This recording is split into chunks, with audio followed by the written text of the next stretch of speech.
वॾु काथे वई मरी। ओ छोरी मानी खणिया, तू मानी खाओ, गोभी मानी। छोरी इन्हें पचाए भी अच्छा करो बोल पचा छाजी भाई लुडे थो लीमन जी टारिन में लुडे लुडे थो अंबन जी टारिन में लगो थस बनिए जो वाओ ओ वॾु काथे वई मरी। ओ छोरी मानी खणिया, बुख लगी आई इने का त शादी न करे छिया त पाण त पचाया। हां तुझे आसे त बुख मरंदस अम्मा कमिंग, अचां थी।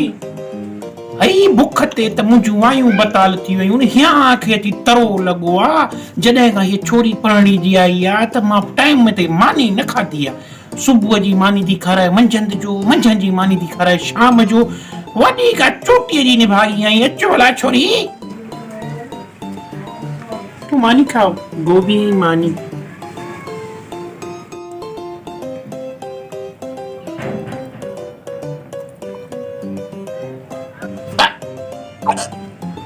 छोरी इन्हें पचाए भी अच्छा करो बोल पचा छाजी भाजी ठाई थी है। छा ठायो थी भाजी ठाई थी ई भागी।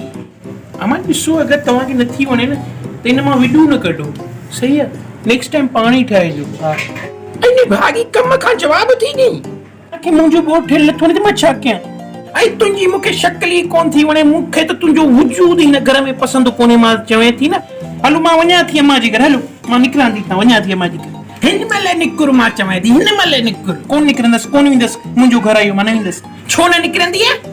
मुंहिंजी मर्ज़ी जो घर आहे न, मुंहिंजे मुड़ुस जो घर आहे। छो इन भागी मुड़ुस पाण असांजे घर में रहियला। हा अॻे पोइ त उन जो ई थींदो न। ऐं मूंखे मारण जे पोयां पई आहीं।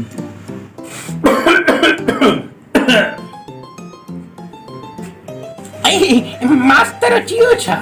हाय माई मुखी कंहिंखे पई मारी, वरी को जहिड़ो तो कोन कयो अथव घर में।